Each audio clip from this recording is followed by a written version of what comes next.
Hi guys, for today's vlog, so ito yung travel natin sa Bangkok, Thailand. So mag-share lang ako sa mga plan ng magpunta ng Bangkok, Thailand. Mag-share ako ng mga konting information lang based sa experience ko.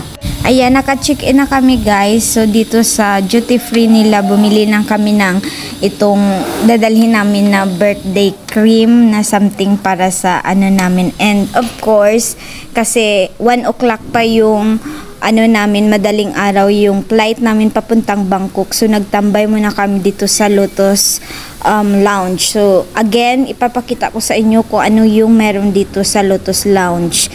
Ito yung mga food nila. Dito muna kami magtambay habang inaantay namin yung paglapag ng Thai Airlines na sasakyan namin. So yung Thai Airlines guys, medyo pricey siya kasi direct flight siya from Sri Lanka to Thailand. So medyo may price siya, mga dyan siguro sa mga 85k peso yung namin, yung pamasahe namin. Tapos meron man siyang mura pero may connecting flight. For example, Sri Lanka to Kuala Lumpur, to Bangkok, or Sri Lanka to China, China to Bangkok. So pag may dala kaming bata, medyo mahirap siya. So mas pinili namin yung direct flight. The direct flight siya. And then 3 hours lang yung travel namin from Sri Lanka to Bangkok. So dumating kami ng Bangkok is Bangkok time 6 o'clock. And 1 o'clock kami umalis dito ng madaling araw sa Sri Lanka. Dito naman sa Lotus Lounge is $33 or $34 per person. So unlimited na yan siya guys. May mga wine, food, drinks, everything. May mga cake, may mga fruit salad. Ayan. So dito muna kami nagtambay. Umalis kami ng bahay ng 6 o'clock ng gabi at dumating kami ng airport kasi nga 'di ba malayo kami sa city. So dumating kami ng airport around 9 and then naka-check-in kami ng 10. So finally nandito na kami sa loob ng eroplano and ito yung makikita natin during arriving sa Bangkok, Thailand. So ito yung kabuuan ng Bangkok, Thailand. Napakaganda paggabi. Ladies and gentlemen, we have now landed at Suvarnabhumi Airport. And we have arrived 20 minutes ahead of the schedule. Arrival time is now 10 minutes to 6 a.m.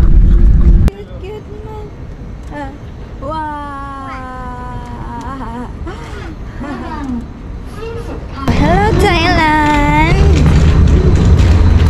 We're here in Thailand. So we're going to the immigration. Umalis kami ng Sri Lanka is 1. Tapos dumating kami ng Thailand 6 ng umaga.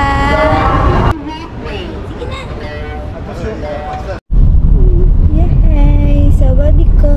Welcome to Thailand!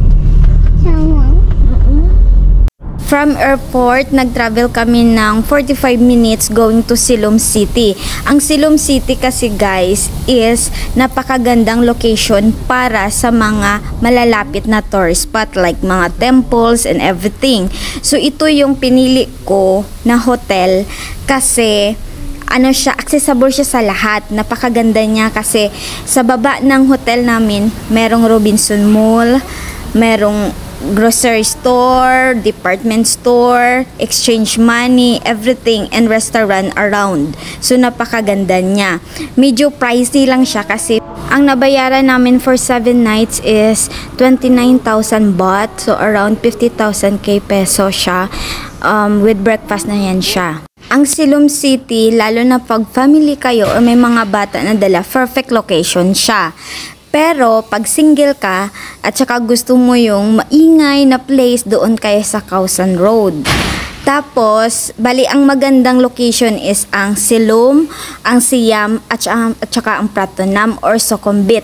Itong Khao San area naman guys, para ito siya mga recommended, ito siya sa mga single kasi dito mo makita yung mga night out, yung bars, everything, disco. Dito paggabi, naman sa Pratunam guys, dito mo makita yung Platinum Mall, yung Central World, at saka yung Decembers na mura yung mga damit, mga accessories na pangpasalubong, ayan dito ka. Pagdating naman sa exchange exchange rate, hanapin nyo itong Super Rich kasi minsan mas mataas yung kuha nila compare sa iba. Pag card naman yung dala nyo at kailangan nyo mag-withdraw, hanapin nyo itong green na ATM machine na ito siya at saka isahan nyo na lang sa pag-withdraw para isang charge lang siya. So hati-hati na lang kayo kung may kasama kayo. Pagdating naman sa transpo guys, mag-ano kayo nitong Bolt na apps kasi napakamura niya at saka ito talaga ginagamit sa Thailand compare sa Grab at saka sa taxi. Kasi pag taxi, pag maipit kayo sa traffic, ang metro, sige-sige. Tapos, ito, ang train naman is akyat baba sa station, mainit yung lakaran mo. Tapos, sumahin mo pagkatapos kasi sa train per person yung ticket. While yung Bolt is kahit ilan pa kayo ang sumakay, kung ano lang yung price na napagkasundaan doon sa sa online apps na yun, is yun lang talaga ang bayaran mo kahit gaano pa kalayo yung puntahan mo. Yun ang maganda. At comfortable ka pa kasi aircon at saka kunin ka pa sa location kung saan ka. Pagdating naman sa mga tourist spot guys, mas mabuti na mag-ano kayo sa Klook kasi priority kayo nila sa linya at saka mas mura siya kaysa sa walk-in na price. At dahil dumating kami ng 6 o'clock, 2 o'clock pa yung check-in sa hotel. Nagbayad kami ng 1,500 baht, around 2,500 pesos siya sa early check-in. So, yung room namin nasa 16th floor, merong king size bed. Ayan, napakalaki ng room, may little kitchen, and super worth it and napaka-comfortable. Don't worry guys, kasi dito sa Silom, napakaraming affordable na hotel or mga apartment type na pang for family siya na kaya-kaya lang siya sa bulsa or for friends, travel with friends. Itong sa Silom sa hotel namin guys, malapit din siya sa Iconsia Mall, yung napakagandang mall dito sa sa Thailand. Mura lang masyado sa Bolt, yung from hotel namin papuntang Iconsia is 100 baht lang siya, so around mga 100 plus something lang siya sa piso. Tapos sa tourist spot naman from Silom papunta doon sa Grand Palace, sa Wat Arun, 200 baht lang siya sa Bolt. Tapos apat na kami ang sumakay ng mga friends ko at saka si Olivia. So talaga siya, mas mura talaga siya i-compare sa Grab at saka sa taxi. I can't pee also. Sige na, kupi na. No, I don't come. Toilet. Have safe, have torch, a lot of things to put. So like that, have own kitchen, have table around. So let's go outside. I will show you outside. So this is the Miranda.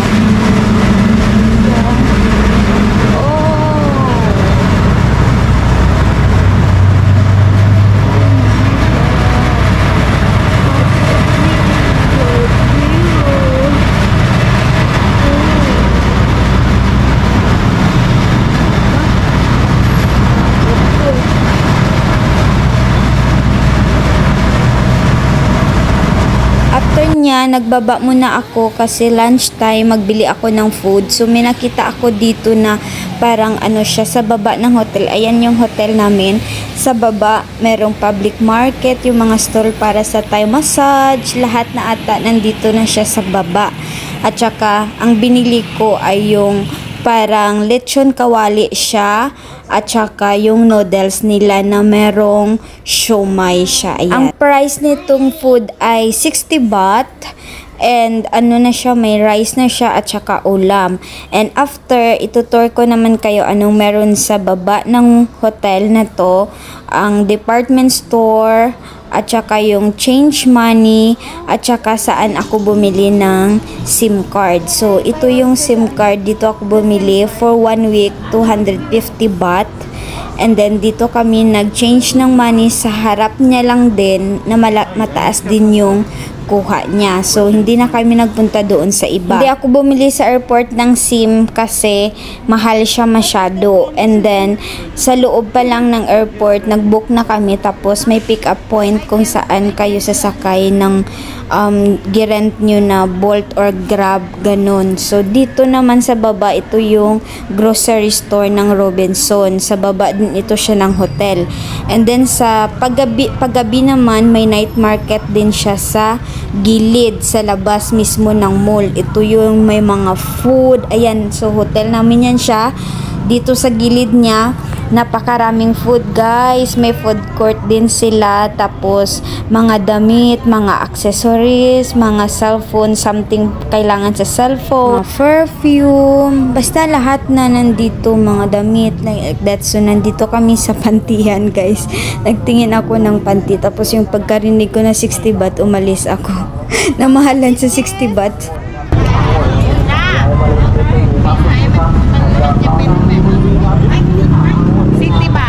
60? Kaloka pagkarinig ng 60 baht, ibinalik yung panty na napili. Diba? Kuripot pagdating sa panty, whatever. Dito yan siya sa starting point hanggang doon sa dulo guys. May mga bar pa doon sa loob.